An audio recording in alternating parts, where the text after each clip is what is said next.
Mombasa atir nyake county ma Kisumu.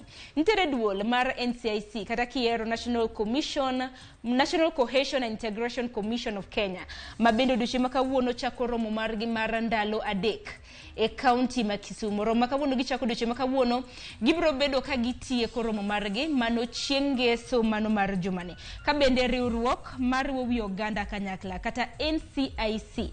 Bende chakro duche makawuono gibro bedo ka giromo to chutho romo margi en mar tieko weche mag maundu mabendo sibido katimora hinya ya luora mago mag county ma Kisumu. Koro gibro bedo ka giromo moko kuom rowere grube mopogore opogore mar neno yore mabende inyalo tiek godo kit maundu mopogore opogore madibedi no sibedo ka dhi nyime e county mano ma Kisumu. Kuom ranyisi duche makawuono chakro duche makawuono romo makamano chako odiochieng mano bende no chakro duche makawuono romo makamani biro bedo kitimo chakro sario mano marokinyi. Koro duche makawuono chieng' tich abich to romo makamano biro bedo karumo chienga ngeso. Parni gavana county ma Kisumu biro bede romo makamano moko kuom jokanyo mago mag NCIC kanyakla koda yudhe kata rowere mopogore opogore.